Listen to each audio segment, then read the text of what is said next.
Whew, thank you guys so much for joining Hot 1 a.m. This is your girl, Miss Ellie, and I'm here with the lovely Amanda, and she's going to have a conversation for us. She's going to have a testimony for us, and we are so excited to have you here, Amanda, to share that with us. Thank you.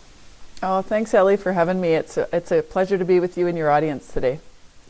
All right. Well, we're not going to waste too much time. Let's jump right into it. Give us a little bit of your background. Tell us kind of like who you were as a young lady growing up. Wow, I think about the chapters of our lives, and if I had to snapshot and go back and see myself back then, I mean, it's amazing how much we transform and evolve over time, right? But I think I was a pretty cool young woman, I would say. When I grew up on a farm in the southwest corner of Saskatchewan. So a cattle grain farm. So, I was a country girl through and through. And, that kind of honed my love for nature, for, country music. I coined myself an inspirational country music artist. And so, that environment was perfect for that. I also grew up in a faith-based home. So I was the youngest of 9 kids. Which was, chaotic at times. But because I was so young, a lot of my siblings had actually left home already. So I kind of was an only child, even though I wasn't. It was a really interesting dynamic growing up. I had a lot of parents, let's just say that. But they were all very musically talented. And so, music was an integral part of our lives, not only at home, but in our community, in our local church. And so I just, I say there are no coincidences in life. I think this is all serendipitous and meant to be. And it developed, this environment for me to be able to really step into my mission and my purpose, my soul's mission in life. But it was just a cool place to grow up. I really miss the country now. I miss living in a quiet place. I've lived in this big city now, so I do miss the country, but I try to get out in nature and connect to the animals as much as possible. So that's it in a nutshell. Just a prairie girl. Yeah, that's actually really cool. I am the second of 9. So we have that in common. Nice. But I'm at the top end. So I was kind of like the parent, and I still am. So I get that 100%. So growing up, you mentioned you were in a faith-based home, which is amazing. How do you think your relationship with God kind of influences your music? Well, I believe now, when I was younger, that faith foundation was amazing and so integral to becoming an adult. Because it was that beacon, that compass for me that really kind of steered the ship. As I got older, I leaned on that faith a lot more, especially when you're starting to make decisions as an adult in the direction of your life. And, it kind of snowballed from there. I think it's just grown and blossomed, as I think it should. Over time, we develop, as long as we're following that path. And for me, it's always been a path of the heart. I write a lot about, the leading with that heart center in my music, because I feel like that is the central point for that connection. And so, for me, just following that path, being intuitive and really following that guidance on a daily basis kind of brought me to that place with my musical path where now, I'm in lockstep with the divine in terms of that, that connection and that guidance. And it's become a really fun experience because I've stopped being so much in control. I don't know about you, but I'm a bit of a control freak. Tell me about it. Yep. Yeah. So that was a hard thing to let go of. But honestly, Ellie, it's become an incredible journey and a beautiful unfolding. And I think that that's what life's really meant to be. But we have to continually surrender, and I've had moments of surrender in my life where I've been mentally unwell and just challenging with that aspect of my health, and also physically. So we've had these moments. I think the audience can relate to that. These moments of deep reflection and surrender where we have to kind of tap into that higher essence and that aspect of life that we know is there, but we don't always surrender to. So I think those were checkpoint moments for me in terms of deep life lessons, but it's really molded and shaped me into the person I am today and the artist I am today. So. Mm-hmm. And that's deep. because I think, as you mentioned, we all have moments like that in life. But go a little bit deeper and talk to us about making the decision to actually surrender, because control is it feels important. It feels like it's something that we have to do. It feels like, when you're in control of a situation, you feel like, okay, I've got this, I've got this. But really, there is so much power in surrendering to the Lord and allowing Him to kind of just do all of the things, because in reality, we don't know what we're doing. We think we do. Right. Wow. I'll share a little personal story about that. One of the first moments I can say I wanted to really deep surrender. And I mean, there's a difference between, intellectually thinking, okay, it's time. But then, there's circumstances in life that just kind of thrust you into this moment that there is nothing left. Right. And I remember the days before this happened, I actually ended up with a really serious case of anxiety and panic, which at the time I didn't know what was really physiologically happening to me. But days before that, I began to pray about, and usually, it's like one of those things I jokingly say, now careful what you pray for, because I had been asking God, for guidance. And one of the things that was really weighing on my heart was my connection, my relationship with Him. And it was just, the state I was in mentally. I was also struggling at that time a little bit with, I was newly married, only about a year, and my husband and I were having some marital issues, and, just that connection. So those two things I was praying about, wanting that deeper connection with my husband, wanting a deeper connection with God. And that's when this happened. And I went into this state of mental unwellness. And, it took me probably about a year to kind of come back from that, and it was difficult. But, I look back now and I think, okay, well, I needed to be cracked wide open and basically, allow myself to heal through that inner transformation of just letting go of a lot of the things that were keeping me disconnected from God and from my husband. So, it was interesting, and there's so many stories around that, but that's basically, the first time that I thought to myself, okay, you'll land and you'll be carried for a while, but you're going to land and it's going to be okay. Yeah. So, my advice to anyone going through anything difficult is just go into that deep reflection and prayer and just ask for help. But be willing to kind of walk, with the divine, and whatever that means, know that you're going to be okay, that you'll be carried and loved and nurtured through it. And, it's come in handy many times now since then. That was probably about 15 years ago now. So, so I'm so grateful for the experience. I look back now and think, gosh, I never want to live through that again. But I'm so grateful I did, because it's molding and shaping me into the person I am today. So, yeah. And I feel like if we don't surrender at the right time, it's something that it ends up being a harder thing to come back from later on if we just keep fighting it. Yeah, I agree with you on that. Oh yeah. Man, I know I've fought before, and it's just like, you know what, you can't fight it. You just got to give in and surrender. So did you kind of always know growing up you wanted to be like an artist, or did you just love music, or what did you think about your future with music? Well, one of the things I like to start with a question like that is, it was intuitively kind of explained to me that, your musical mission is written on the soles of the bottoms of your shoes, right? Mm-hmm. And that really resonated with me when I first heard it. And I thought, that makes sense, because as a child, it wasn't that I had to force myself into wanting to sing or I learned how to play guitar. One of my older brothers taught me how to play guitar. And it just was like one of those things, I could have chosen to do a lot of things after school, but one of the things I did was grab my guitar and go sit in my bedroom, close the door, and I'd write all the big hits back then. So, wrote a lot of big hits back then. So that was the cool part about it, is I've never really felt like it was anything that just had to be forced.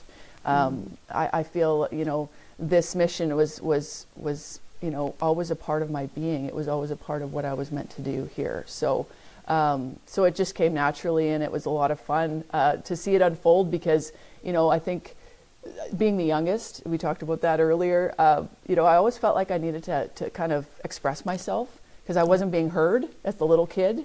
Yeah. You know, so music became an outlet for me to be able to, you know, to enter singing competitions and go to the local church and sing in the choir, and, you know, all the things that I did in the community as well. That kind of gave me the confidence, but it also gave me the drive, because I felt like that was my gift and that was my voice, and I wanted to use it. So it all worked out the way it was meant to be, for sure. Amazing. Amazing. Yeah. So what was that first performance like, stepping on stage, having a crowd? Like, how did that feel? Well, it was interesting because there's been a few moments, right, where that has happened. And I think probably for me, earlier in my life, I would join we had a yearly, I don't know, most towns have like a celebration for their town, right? And ours in Lancer, Saskatchewan was called the Chokecherry Festival, because we have a berry that grows out in the wild called the chokecherry. And so you make jams and wine and all kinds of stuff from it. And we have a big monument of it in our town square. So it's really cool. And so they have a community variety show at the very end of the weekend. And I remembered, you know, entering that, you know, as a participant, one of the first times, you know, I was so nervous. And of course the whole town comes out, right? And, you know, I sang a couple songs, I think, at the time that were probably popular in the country genre.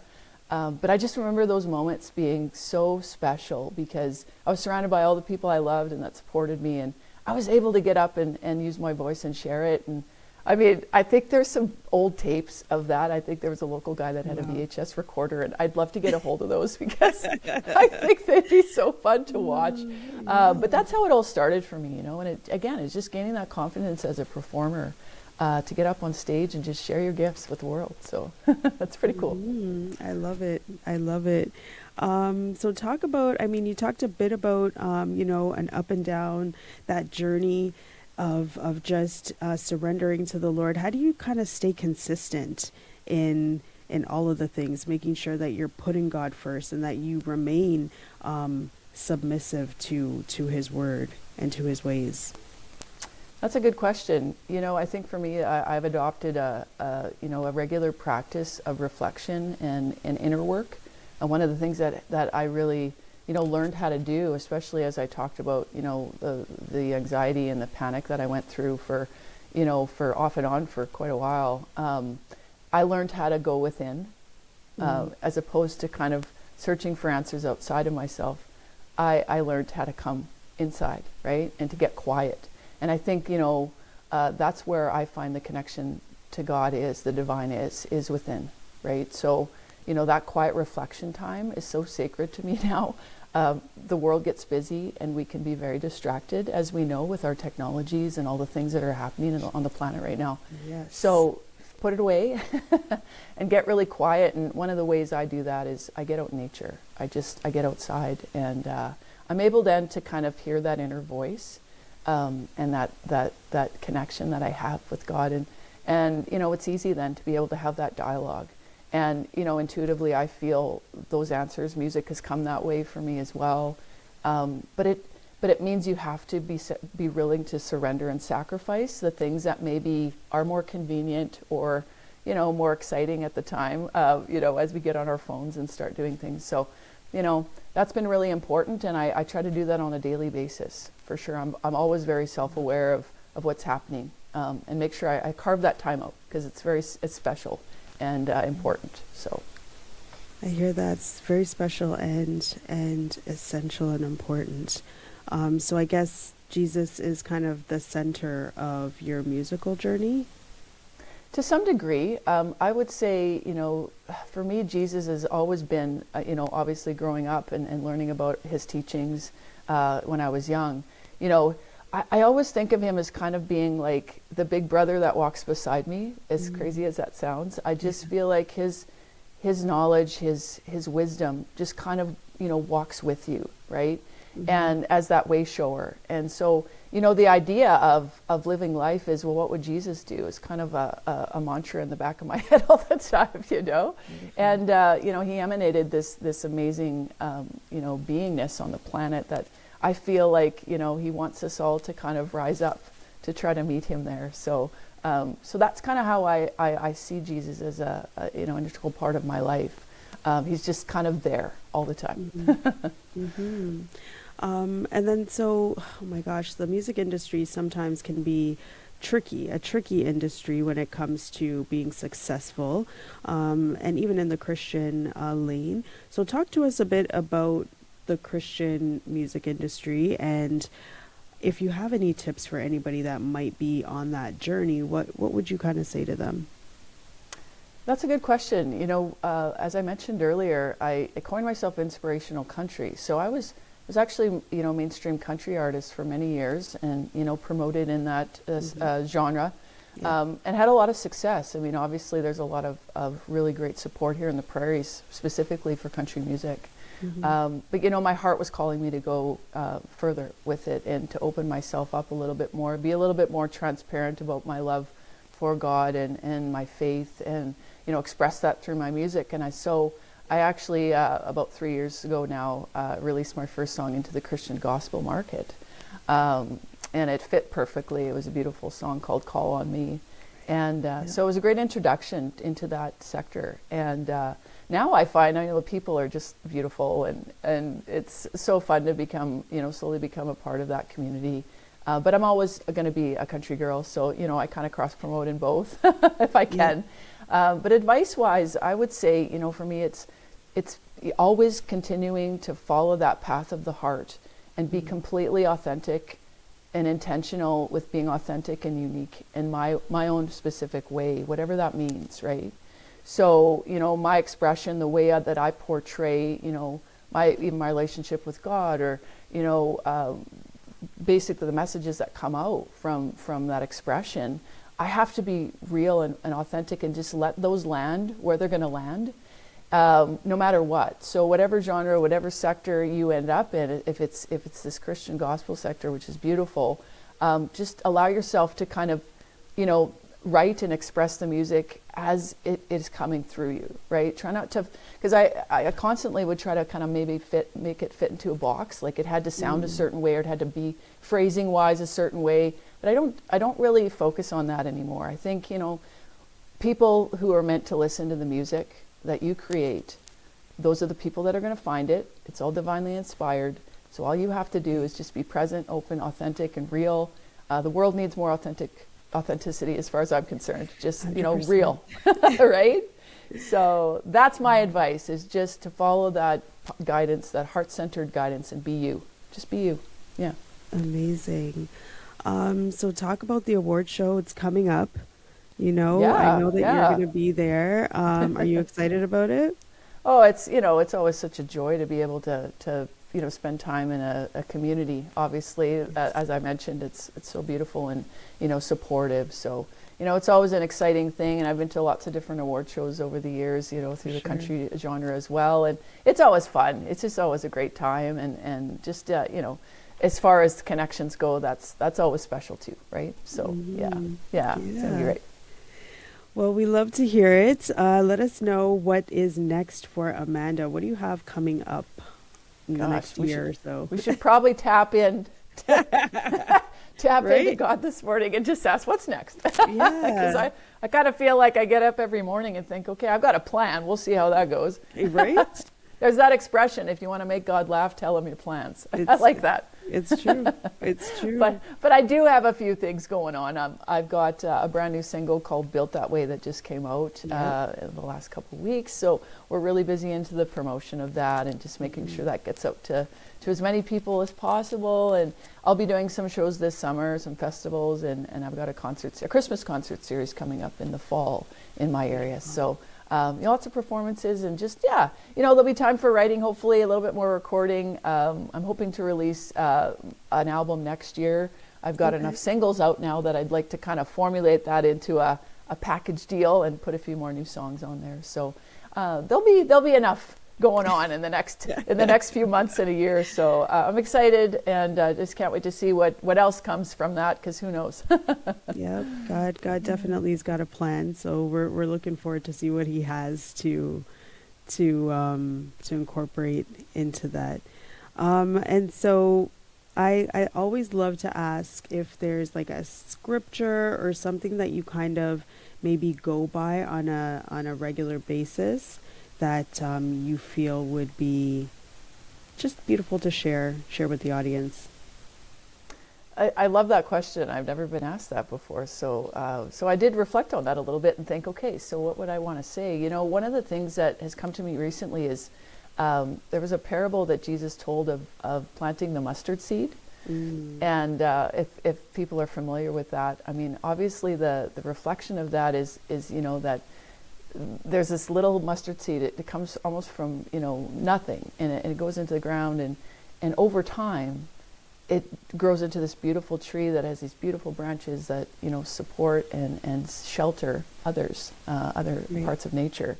And so, you know, when I reflect on that with the music that, you know, I'm being called to create, put out in the world, that's kind of how I look at it, right? It's planting these seeds. And I kind of metaphorically in my head think of them as like little pricks of light all over the planet, right?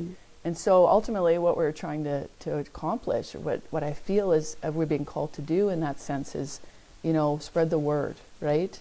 To bring the love of God and the connection to the divine everywhere, right? And so if we all do our part, we grow this beautiful connection, this beautiful kingdom together. And I think that, you know, to me is kind of, it's something I reflect on often, because there are times where I look out in the world and say, man, am I even making a difference? Like, I feel like I'm just an echo chamber here, right? Like, how do I cut through the noise? And I would just remind myself of that parable. And I think it's a great way to kind of remind yourself that, look, it might be, you know, such a small little seed right now, but you just wait. Just be patient. Yeah, it's a big bush. It's a big bush. You bet. All right, Amanda. Well, I'd just like to thank you so much again for joining us. I really appreciate it. And I can't wait to see you in June at the Solo Music Awards. Well, thank you so much, Ellie. And thank you for what you do, you know, having these platforms for people like me to come on and share my story. So appreciate it. And yeah, hopefully we'll get to see each other in person sometime. Of course. All right. Take care.